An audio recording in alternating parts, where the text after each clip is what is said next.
Camera വേണ്ട, നടന്മാർ വേണ്ട, ആകെ വേണ്ടത് 3 AI ടൂളുകളാണ്. ഒരു ടൂള് നമുക്ക് ഈ ഒരു സ്ക്രിപ്റ്റ് സ്റ്റോറി ബോർഡ് ജനറേറ്റ് ചെയ്യാനായിട്ട്, ഒരു ടൂള് നമുക്ക് ഇമേജ് ജനറേറ്റ് ചെയ്യാനായിട്ട്, ഒരു ടൂള് നമുക്ക് വീഡിയോ ജനറേറ്റ് ചെയ്യാനായിട്ട്. അങ്ങനെ 3 AI ടൂള് മാത്രം ഉപയോഗിച്ചുകൊണ്ടാണ് ഇത് ചെയ്യാൻ പോകുന്നത്. അപ്പോൾ നമുക്ക് നോക്കാം എങ്ങനെ ചെയ്യുന്നതെന്ന്. അപ്പോൾ ആദ്യമായിട്ട് നമുക്ക് എന്താ വേണ്ടത്? നമുക്ക് ആദ്യമായിട്ടൊരു പ്ലാൻ വേണം. അപ്പോൾ അതിന് വേണ്ടിയിട്ട് ഞാൻ ChatGPT ആണ് ഉപയോഗിക്കുന്നത്. അപ്പോൾ എനിക്ക് വേണ്ടത് ഒരു കഥകളി മേക്കപ്പ് വീഡിയോ ആണ്. അപ്പോൾ അതിന് വേണ്ടിയിട്ട് ഓരോ സീനും എങ്ങനെയായിരിക്കണം എന്നുള്ള കൃത്യമായിട്ട് എനിക്ക് കിട്ടണം. അതായത് എങ്ങനെയായിരിക്കണം ക്യാമറ ആംഗിൾസ്, എങ്ങനെയായിരിക്കണം ആ ഒരു റെഫറൻസ് ഫ്രെയിം എങ്ങനെയായിരിക്കണം ഒക്കെ എനിക്ക് കിട്ടണം. അപ്പോൾ അതിന് വേണ്ടി ഞാൻ ChatGPTയോട് ചോദിക്കാൻ പോവുകയാണ്. അപ്പോൾ നിങ്ങൾക്ക് വേണമെങ്കിൽ ഈ പ്രോംപ്റ്റ് തന്നെ യൂസ് ചെയ്യാം, അല്ലെങ്കിൽ ഇതിൽ കുറച്ചൊക്കെ മോഡിഫിക്കേഷൻസ് വരുത്തിയിട്ട് ആ പ്രോംപ്റ്റ് വേണമെങ്കിൽ നിങ്ങൾക്ക് യൂസ് ചെയ്യാം. അപ്പോൾ ഞാൻ കൊടുക്കുന്ന പ്രോംപ്റ്റ് ഇതാണ്. ഈ പ്രോംപ്റ്റ് ഞാൻ ഡിസ്ക്രിപ്ഷനിൽ കൊടുത്തേക്കാം, നിങ്ങൾക്ക് വേണമെന്നുണ്ടെങ്കിൽ യൂസ് ചെയ്യാൻ വേണ്ടിയിട്ട്. നമുക്ക് ChatGPT എന്തൊക്കെയാണ് ജനറേറ്റ് ചെയ്ത് തന്നിരിക്കുന്നത് നോക്കാം. ChatGPT നമുക്ക് 16:9 ആസ്പെക്ട് റേഷ്യോയിലുള്ള ഒരു ഇമേജ് ജനറേഷൻ പ്രോംപ്റ്റ് തന്നിട്ടുണ്ട്. കൂടാതെ 9:16 ആസ്പെക്ട് റേഷ്യോയിലുള്ള ഒരു ഇമേജ് പ്രോംപ്റ്റ് തന്നിട്ടുണ്ട്. അപ്പോൾ ഇതൊന്ന് ലാപ്ടോപ്പിന് യൂസ് ചെയ്യാൻ വേണ്ടിയിട്ടും, അതായത് നമുക്ക് യൂട്യൂബ് ലോങ് വീഡിയോസിന് യൂസ് ചെയ്യാൻ വേണ്ടിയിട്ടും, ഒന്ന് ഷോർട്സിനൊക്കെ യൂസ് ചെയ്യാൻ മൊബൈലിലൊക്കെ കാണാൻ വേണ്ടിയിട്ടും. പിന്നെ നമുക്കൊരു വീഡിയോ ജനറേഷൻ പ്രോംപ്റ്റ് തന്നിട്ടുണ്ട്. കൂടാതെ ഒരു സൗണ്ട് ഡിസൈനിൻ്റെ പ്രോംപ്റ്റ് തന്നിട്ടുണ്ട്. പിന്നെ നമുക്കിതൊക്കെ ഒരു PDF ആക്കിയിട്ട് വേണമെങ്കിൽ യൂസ് ചെയ്യാം. ഞാൻ നാനോ ബനാന പ്രോ ജെമിനി വെച്ചിട്ടാണ് ജനറേറ്റ് ചെയ്യാനായിട്ട് പോകുന്നത് ഇമേജസ്. അപ്പോൾ നമുക്ക് Gemini nano banana pro related ആയിട്ടുള്ള പ്രോംപ്റ്റ് തന്നിട്ടുണ്ട്. ഇനിയിപ്പോൾ നിങ്ങൾക്ക് ജെമിനി അല്ലാണ്ട് ക്ലിങ് യൂസ് ചെയ്യണമെങ്കിൽ ക്ലിങ്ങിന് റിലേറ്റഡ് ആയിട്ടുള്ള പ്രോംപ്റ്റും ChatGPT തന്നിട്ടുണ്ട്. അതൊരു PDF ആക്കിയിട്ട് തന്നെ തന്നിട്ടുണ്ട്. അപ്പോൾ ഇത് തന്നെ നമുക്ക് യൂസ് ചെയ്യാം. നിങ്ങൾ വേറെ ഏതെങ്കിലും AI ടൂളാണ് യൂസ് ചെയ്യുന്നതെങ്കിൽ നിങ്ങൾക്ക് ആ ടൂൾ വെച്ചിട്ട് ഈ നമ്മൾ കൊടുത്തിരിക്കുന്ന മാസ്റ്റർ പ്രോംപ്റ്റിനകത്ത് കുറച്ച് മോഡിഫിക്കേഷൻസ് വരുത്തി കഴിഞ്ഞാൽ നിങ്ങൾക്ക് ആ ടൂൾ വേണമെങ്കിൽ യൂസ് ചെയ്യാം. അപ്പോൾ നമുക്കിനി ചിത്രങ്ങൾ ഉണ്ടാക്കാനായിട്ട് സ്റ്റാർട്ട് ചെയ്താലോ? അപ്പോൾ ഞാനിതിന് ഉപയോഗിക്കുന്നത് ജെമിനിയുടെ നാനോ ബനാന പ്രോ എന്ന AI മോഡലാണ്, ഗൂഗിളിൻ്റെ. അപ്പോൾ ഇതാണിപ്പോൾ ഏറ്റവും ഇമേജ് പ്രിഗേഷനൊക്കെ ഞാൻ ചെയ്ത് നോക്കിയതിൽ വെച്ച് ഏറ്റവും ബെസ്റ്റ് ആയിട്ട് എനിക്ക് തോന്നിയത്. അതുകൊണ്ടാണ് ഞാൻ ഈ മോഡൽ യൂസ് ചെയ്യുന്നത്. നിങ്ങൾക്ക് വേണമെങ്കിൽ ഏത് മോഡലും യൂസ് ചെയ്യാം. അപ്പോൾ ഞാനിപ്പോൾ ഇതാണ് യൂസ് ചെയ്തിട്ടാണ് കാണിക്കാൻ ഞാൻ പോകുന്നത്. അപ്പം നമുക്ക് നേരത്തെ ChatGPT ജനറേറ്റ് ചെയ്ത് തന്നിട്ടുള്ള ഇമേജ് ജനറേഷൻ പ്രോംപ്റ്റുകൾ നമുക്ക് ഇവിടെ പേസ്റ്റ് ചെയ്തിട്ട് നമുക്ക് ഓരോ സീനിന് വേണ്ടിയിട്ടുള്ള ഇമേജസ് ആയിട്ട് ജനറേറ്റ് ചെയ്തെടുക്കാം. അപ്പോൾ അതെങ്ങനെയാണെന്ന് കാണാം. അപ്പോൾ ആദ്യമായിട്ട് ഞാൻ ജനറേറ്റ് ചെയ്യാൻ പോകുന്നത് ലോങ് വീഡിയോസിന് വേണ്ടിയിട്ടുള്ള ഇമേജ് ജനറേഷൻ പ്രോംപ്റ്റ് ആണ്.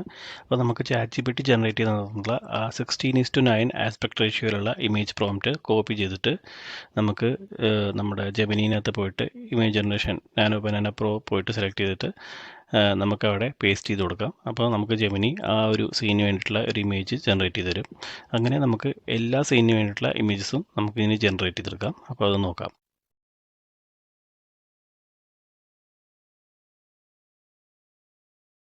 ഇതിൽ ക്യാരക്ടർ കൺസിസ്റ്റൻസി കിട്ടുള്ള ഒരു ഐഡിയ പറഞ്ഞു തരട്ടെ. നമ്മളിപ്പോൾ ജനറേറ്റ് ചെയ്തിട്ടുള്ള ഒരു ഇമേജിൽ ഒരാളുടെ ഫേസ്, ആ പെർഫോമറുടെ ഫേസ്, കഥകളി പെർഫോമറുടെ, അപ്പോൾ ആ ആളുടെ ജനറേറ്റ് ചെയ്തിട്ടുള്ള ആ ഇമേജ് നമ്മൾ നെക്സ്റ്റ് പ്രോംപ്റ്റ് കൊടുക്കുന്നതിന് മുന്നേ റെഫറൻസ് ഇമേജ് ആയിട്ട് അപ്ലോഡ് ചെയ്യുക. അപ്പോൾ നമുക്ക് ആളുടെ മുഖത്ത് ചുട്ടി കുത്തുന്ന ആ ഒരു ഇമേജ് കിട്ടാൻ വേണ്ടിയിട്ട് ആ റെഫറൻസ് ഇമേജ് ആദ്യം നമ്മളൊന്ന് അപ്ലോഡ് ചെയ്ത് കൊടുക്കുക. എന്നിട്ട് വേണം നമ്മൾ ആ പ്രോംപ്റ്റ് കൊടുക്കാൻ. അപ്പോൾ നമുക്ക് ക്യാരക്ടർ കൺസിസ്റ്റൻസി ഉണ്ടാവും. അത് ആ സെയിം ക്യാരക്ടർ തന്നെ ജെമിനി യൂസ് ചെയ്തിട്ട് ഇമേജ് ക്രിയേറ്റ് ചെയ്ത് തരും. അപ്പോൾ നമ്മുടെ ലോങ് വീഡിയോസിന് വേണ്ടിയിട്ടുള്ള ഇമേജസ് എല്ലാം ഇപ്പോൾ ജനറേറ്റ് ആയിട്ടുണ്ട്. ഇനി നമുക്ക് ഷോർട്ട് വീഡിയോസിന് വേണ്ടിയിട്ടുള്ള 9:16 ആസ്പെക്ട് റേഷ്യോയിലുള്ള ഇമേജസ് ജനറേറ്റ് ചെയ്തെടുക്കാം. അപ്പോൾ അതിനായിട്ടുള്ള പ്രോംപ്റ്റുകൾ നമുക്ക് ChatGPTയിൽ നിന്ന് കോപ്പി ചെയ്തിട്ട് നമുക്കിവിടെ പേസ്റ്റ് ചെയ്ത് കൊടുക്കാം, ഓരോ സീൻ ബൈ സീനായിട്ട്. അങ്ങനെ നമുക്ക് ആ 15 ക്ലിപ്സും നമുക്ക് ജനറേറ്റ് ചെയ്തെടുക്കാം. ഇവിടെ ആദ്യം തന്നെ ജനറേറ്റ് ചെയ്ത് തരുന്ന ഇമേജ് തന്നെ യൂസ് ചെയ്യണം നിർബന്ധമൊന്നുമില്ല. അപ്പോൾ നമുക്ക് ആ സെയിം പ്രോംപ്റ്റ് തന്നെ വീണ്ടും യൂസ് ചെയ്ത്, അല്ലെങ്കിൽ ചെറിയ ചെറിയ മോഡിഫിക്കേഷൻസ് ഒക്കെ അത് ലൈവായിട്ട് വരുത്തിയിട്ട് നമുക്ക് വേണമെങ്കിൽ ആ സീനിനെ കുറച്ചും കൂടി നല്ലതാക്കാം. അപ്പോൾ നമുക്ക് ജനറേറ്റ് തന്ന ഇമേജ് ഇഷ്ടപ്പെട്ടില്ല എന്നുണ്ടെങ്കിൽ ചെറിയ മോഡിഫിക്കേഷൻസ് ഒക്കെ വരുത്തിയിട്ട് വീണ്ടും അതിനെ കൊണ്ട് ജനറേറ്റ് ചെയ്യിപ്പിക്കാം. ആ സെയിം സീനിന് വേണ്ടിയിട്ട് നമുക്ക് ഇഷ്ടപ്പെടുന്നവരെ നമുക്ക് ആ സീനിന് വേണ്ടിയിട്ടുള്ള ഇമേജസ് ജനറേറ്റ് ചെയ്യാം. ഞാനിപ്പോൾ കാണിക്കുന്നതിന് വേണ്ടി ഞാൻ ഫസ്റ്റ് ടൈം ജനറേറ്റ് ചെയ്യുന്ന ഇമേജിനെ തന്നെ യൂസ് ചെയ്യുകയാണ്. അപ്പോൾ നമ്മുടെ എല്ലാ ഇമേജസും ഇപ്പോൾ ജെമിനി വഴി ജനറേറ്റ് ചെയ്തിട്ടുണ്ട്. പിന്നെ നമുക്ക് 2 ഫോൾഡറായിട്ട് ഉണ്ടാക്കിയിട്ട് 16:9 9:16 എന്ന് പറഞ്ഞിട്ട് 2 ഫോൾഡേഴ്സ് ഉണ്ടാക്കിയിട്ട് അതിനകത്ത് ഇമേജ് എന്ന് പറഞ്ഞിട്ട് വേറൊരു ഫോൾഡർ ഉണ്ടാക്കിയിട്ട് ഈ ഇമേജുകളെല്ലാം അതിലേക്ക് ഡൗൺലോഡ് ചെയ്ത് വെക്കാം. അതിനുശേഷം നമുക്ക് വീഡിയോ ജനറേഷനിലോട്ട് പോകാം. അപ്പോൾ നമുക്കിനി വീഡിയോ ജനറേഷനിലോട്ട് പോയാലോ? വീഡിയോ ജനറേഷനായിട്ട് ഞാൻ യൂസ് ചെയ്യാൻ പോകുന്നത് Grok AI ആണ്. Grok AIനകത്തുള്ള ഇമാജിൻ എന്നുള്ള ഫീച്ചറിൽ നമുക്ക് 6 സെക്കൻഡ്സ് ഡ്യൂറേഷനുള്ള വീഡിയോസ് 480p റെസൊല്യൂഷനിൽ നമുക്ക് ഫ്രീ ആയിട്ട് ജനറേറ്റ് ചെയ്യാം. അപ്പോൾ നമുക്ക് ഈ ഗ്രോക്കൈ വെച്ചിട്ട് ജനറേറ്റ് ചെയ്ത വീഡിയോസിന് നമുക്ക് വേണമെങ്കിൽ അപ്സ്കെയിൽ ചെയ്യാനുള്ള ഓപ്ഷനും കൂടിയുണ്ട് ഗ്രോക്കൈനകത്ത്. പിന്നെ ഇത് നിങ്ങൾക്ക് ലാപ്ടോപ്പിൽ തന്നെ ചെയ്യണം നിർബന്ധമൊന്നുമില്ല, നിങ്ങൾക്ക് മൊബൈലും ചെയ്യാം. ഇപ്പോൾ ഇത് മാത്രമല്ല, ഇമേജ് നമ്മുടെ പ്രോംപ്റ്റ് ജനറേഷനും അതുപോലെ നമ്മളിപ്പോൾ ഇമേജ് ജനറേഷൻ ചെയ്തതും അതുപോലെ ഇനിയിപ്പോൾ ചെയ്യാൻ പോകുന്ന വീഡിയോ ജനറേഷനും എല്ലാം നിങ്ങൾക്ക് മൊബൈലിലും ചെയ്യാവുന്നതാണ്. ഞാനിപ്പോൾ ലാപ്ടോപ്പിൽ കാണിച്ചെന്നേ ഉള്ളൂ. ഇനി നിങ്ങൾക്ക് മൊബൈലിൽ അതിൻ്റെ വീഡിയോ ചെയ്യുന്നതിൻ്റെ ട്യൂട്ടോറിയൽ വേണമെന്നുണ്ടെങ്കിൽ കമൻറ്റിൽ പറഞ്ഞു കഴിഞ്ഞാൽ ഞാൻ അതിൻ്റെ വീഡിയോ സെപ്പറേറ്റ് ആയിട്ട് ചെയ്യാവുന്നതാണ്. പിന്നെ ഇനി ചെയ്യേണ്ടത് എന്താണെന്ന് അറിയാലോ, നമ്മുടെ ചാറ്റ് ജിപിടിനകത്ത് പോവുക, നമുക്ക് ഗ്രോക്ക് എഐക്ക് വേണ്ടി ജനറേറ്റ് ചെയ്തിട്ടുള്ള വീഡിയോ പ്രോംപ്റ്റ് കോപ്പി ചെയ്യുക, എന്നിട്ട് ഇവിടെ ഇമാജിനിൽ വന്നിട്ട് നമുക്ക് ജസ്റ്റ് അതൊന്ന് പേസ്റ്റ് ചെയ്യുക, ആ ഫോട്ടോ ഒന്ന് അപ്ലോഡ് ചെയ്ത് കൊടുക്കുക. നമ്മൾ ജെമിനി ജനറേറ്റ് ചെയ്ത് തന്നിട്ടുള്ള ആ ഇമേജ് ഒന്ന് അപ്ലോഡ് ചെയ്ത് കൊടുക്കുക. ഇപ്പോൾ ശ്രദ്ധിക്കുക, ലാപ്ടോപ്പിന് വേണ്ടിയിട്ടുള്ള വീഡിയോ ആണ് നമ്മൾ ജനറേറ്റ് ചെയ്യാൻ പോകുന്നത്. അത് ലോങ് വീഡിയോസ് ആണ് നമ്മൾ ജനറേറ്റ് ചെയ്യാൻ പോകുന്നതെങ്കിൽ ആ 16:9 ആസ്പെക്ട് റേഷ്യോയിൽ ജനറേറ്റ് ചെയ്തിട്ടുള്ള ഇമേജിനെ അപ്ലോഡ് ചെയ്തതിന് ശേഷം അതിൻ്റെ കറസ്പോണ്ടിങ് ആയിട്ടുള്ള ആ വീഡിയോ ജനറേഷൻ പ്രോംപ്റ്റ് നമ്മളിവിടെ പേസ്റ്റ് ചെയ്യുക. ഇനി നേരെ മറിച്ച് നമുക്ക് മൊബൈലിൽ ജനറേറ്റ് ചെയ്യേണ്ട വീഡിയോ ആണ് ചെയ്യണമെങ്കിൽ ആ 9:16 ഉള്ള പ്രോംപ്റ്റ് അത് കോപ്പി ചെയ്തിട്ട് അതിവിടെ പേസ്റ്റ് ചെയ്യുക. അതുപോലെ 9:16 നമ്മൾ ജനറേറ്റ് ചെയ്ത ആ ഇമേജ് വേണം ഇവിടെ അപ്ലോഡ് ചെയ്ത് കൊടുക്കാൻ. എന്നിട്ട് അത് ആ പ്രോംപ്റ്റ് അടിച്ചിട്ട് നമ്മൾ ജസ്റ്റ് വീഡിയോ ജനറേറ്റ് ചെയ്ത് നോക്കാം. ഇപ്പോൾ നമ്മുടെ ഫസ്റ്റ് സീനിൻ്റെ വിഷ്വൽസ് ഇവിടെ ജനറേറ്റ് ആയിട്ടുണ്ട്. അപ്പോൾ നിങ്ങൾക്ക് ഇവിടെ അൺലിമിറ്റഡ് ടൈംസ് ജനറേറ്റ് ചെയ്യാം. നിങ്ങൾക്കിപ്പോൾ ഈ ജനറേറ്റ് ചെയ്ത വിഷ്വൽ ഇഷ്ടപ്പെട്ടില്ല എന്നുണ്ടെങ്കിൽ വീണ്ടും ഒന്നും കൂടി ജനറേറ്റ് ചെയ്യാം. പ്രോംപ്റ്റിൽ ചെറിയ എന്തെങ്കിലും വ്യത്യാസങ്ങൾ വരുത്തിയിട്ട് വീണ്ടും ജനറേറ്റ് ചെയ്ത് നോക്കാം. അങ്ങനെ നിങ്ങൾക്ക് സാറ്റിസ്ഫൈഡ് ആവുന്ന വരെ നിങ്ങൾക്ക് ജനറേറ്റ് ചെയ്യാം. എന്നിട്ട് നിങ്ങൾ സാറ്റിസ്ഫൈഡ് ആയിക്കഴിഞ്ഞാൽ നിങ്ങൾക്ക് ആ ക്ലിപ്പ് ഒന്ന് ജസ്റ്റ് ഡൗൺലോഡ് ചെയ്യാം. അങ്ങനെ നമുക്ക് ബാക്കിയുള്ള ക്ലിപ്പുകൾക്ക് കൂടിയുള്ള വിഷ്വൽസും കൂടി നമുക്കൊന്ന് ജനറേറ്റ് ചെയ്ത് നോക്കാം.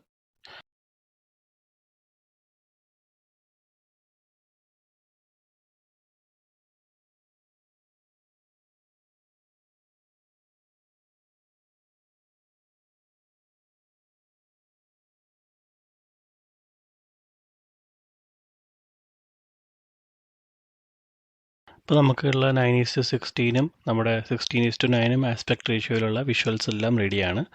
നമ്മളതെല്ലാം ഡൗൺലോഡ് ചെയ്തെടുക്കുക. എന്നിട്ട് നേരത്തെ പറഞ്ഞ പോലെ ആ നമ്മൾ ക്രിയേറ്റ് ചെയ്ത ഫോൾഡേഴ്സിലേക്ക് വീഡിയോ എന്ന് പറഞ്ഞിട്ട് ഫോൾഡർ കൂടി ഉണ്ടാക്കിയിട്ട് അതിൽ പേസ്റ്റ് ചെയ്യാം. ഇനി നമുക്ക് ഈ ക്ലിപ്പുകളെ ഒന്ന് യോജിപ്പിച്ചെടുക്കണം. അപ്പോൾ അതിന് വേണ്ടി നമുക്ക് VN എഡിറ്ററോ CapCutോ യൂസ് ചെയ്യാം മൊബൈലിൽ. അല്ലാന്നുണ്ടെങ്കിൽ നമ്മൾ സിസ്റ്റത്തിലാണ് യൂസ് ചെയ്യുന്നത്, വിൻഡോസ് PC ആണ് യൂസ് ചെയ്യുന്നതെങ്കിൽ നിങ്ങൾക്ക് ക്ലിപ്പ് ചാമ്പ് എന്ന് പറഞ്ഞിട്ടുള്ള വിൻഡോസിൻ്റെ തന്നെ ഒരു വീഡിയോ എഡിറ്റിംഗ് ടൂൾ ഉണ്ട്, ഫ്രീ ആണ്, അത് യൂസ് ചെയ്യാം. ഇപ്പോൾ ഇതൊക്കെ ഫ്രീ ടൂൾസാണ്. ഇതിൽ ഏതെങ്കിലും ഒരു ടൂൾ, വീഡിയോ എഡിറ്റിംഗ് ടൂൾ ഉപയോഗിച്ചിട്ട് നമുക്ക് ഈ വിഷ്വൽസിനെ നമുക്ക് ആ ടൈം ലൈനിലേക്ക് വലിച്ചിടാം. എന്നിട്ട് നമുക്ക് ഒന്ന് നോക്കാം. അപ്പോൾ നമുക്ക് ഈ വിഷ്വൽസൊക്കെ ഒന്ന് കണ്ടു നോക്കാം. അപ്പോൾ ഇനി നിങ്ങൾക്ക് ഈ വിഷ്വൽസൊക്കെ കണ്ടുകൊണ്ടിരിക്കുമ്പോൾ ഒരു ആംബിയൻറ്റ് മ്യൂസിക് കൂടി ഉണ്ടായിരുന്നു എന്ന് തോന്നുകയാണെങ്കിൽ നിങ്ങൾക്ക് വേണമെങ്കിൽ ഒരു ആംബിയൻറ്റ് മ്യൂസിക് യൂട്യൂബിൽ നിന്നോ ഗൂഗിളിൽ നിന്നോ ഡൗൺലോഡ് ചെയ്തിട്ട് ആ മ്യൂസിക് കൂടി ഇതിൻ്റെ ബാക്ക്ഗ്രൗണ്ടിൽ ജസ്റ്റ് ഒന്ന് ആഡ് ചെയ്ത് കൊടുക്കാം. ഒരു ടൈം ലൈൻ കൂടി ക്രിയേറ്റ് ചെയ്തിട്ട് അതിൽ ആഡ് ചെയ്ത് കൊടുക്കാം. അങ്ങനെ എന്നിട്ട് അതിൻ്റെ വോളിയൊക്കെ ഒന്ന് കുറച്ച് കൊടുത്തു കഴിഞ്ഞാൽ ഒരു ഫീൽ കിട്ടും, നൈസ് ആയിട്ടൊരു ഫീൽ കിട്ടും. ഒരു ചെണ്ടമേളത്തിൻ്റെയോ അല്ലെങ്കിൽ ഒരു ഇപ്പോൾ ഇതിനായിട്ട് യോജിക്കുന്ന എന്തെങ്കിലും ഒരു മ്യൂസിക് ബാക്ക്ഗ്രൗണ്ടിൽ ഇട്ട് കൊടുത്താൽ അത് ഒരു ബ്ലെൻഡായിട്ട് നല്ല ഒരു രസമുണ്ടാവും, ഒരു ഔട്ട്പുട്ട് നല്ല രസമുണ്ടാവും.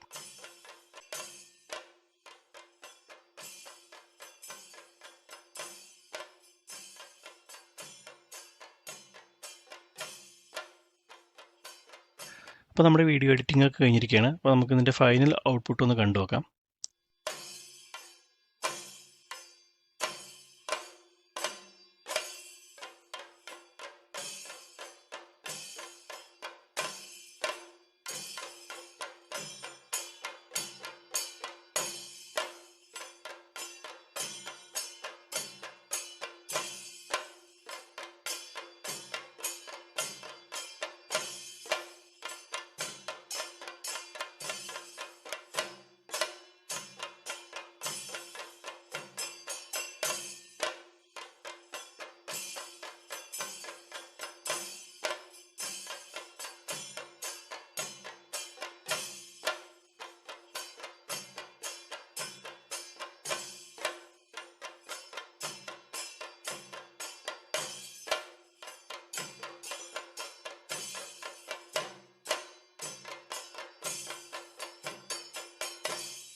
അപ്പോൾ നമ്മുടെ ജനറേറ്റ് ചെയ്ത വീഡിയോ എങ്ങനെയുണ്ട്? അടിപൊളിയല്ലേ? പണ്ട് ഇങ്ങനത്തെ ഒരു വീഡിയോ ചെയ്യണമെങ്കിൽ ദിവസങ്ങൾ എടുക്കുമായിരുന്നു. ഇപ്പം മിനിറ്റുകൾ മതി. അപ്പോൾ ഞാൻ ഈ പറഞ്ഞ അത്ര കോംപ്ലിക്കേഷൻസോ കാണിച്ച അത്ര കോംപ്ലിക്കേഷൻസോ ഒന്നുമില്ല, ഭയങ്കര ഈസിയാണ്. അപ്പോൾ ഞാൻ ഈ ടൂൾസൊക്കെ വെച്ച് ജനറേറ്റ് ചെയ്ത 1-2 വീഡിയോസ് ഞാൻ ഷോർട്സ് ആയിട്ട് ഇട്ടിട്ടുണ്ട്, വേണമെങ്കിൽ നിങ്ങൾക്ക് അത് കാണാവുന്നതാണ്. അപ്പോൾ ഞാൻ ഈ എല്ലാ പ്രോംപ്റ്റുകളും ഡിസ്ക്രിപ്ഷനിൽ കൊടുക്കാം, നിങ്ങളിതൊക്കെ ഒന്ന് പരീക്ഷിച്ച് നോക്കുക. എന്തെങ്കിലും സംശയം ഉണ്ടെങ്കിൽ കമൻറ്റ് ചെയ്യുക, നമുക്ക് ക്ലിയർ ചെയ്യാം. അതുപോലെ ഇതുപോലത്തെ കൂടുതൽ AI ടിപ്സിനായിട്ട് ചാനൽ മറക്കാതെ സബ്സ്ക്രൈബ് ചെയ്യുക. അതുപോലെ ലൈക്ക് ചെയ്യുക ഈ വീഡിയോ ഇഷ്ടപ്പെട്ടെങ്കിൽ. അതുപോലെ ഫ്രണ്ട്സിനൊക്കെ ഒന്ന് ഷെയർ ചെയ്യുക. അപ്പോൾ നമുക്ക് പുതിയൊരു ടെക്നിക്കായിട്ട് അടുത്ത വീഡിയോയിൽ കാണാം. Bye bye.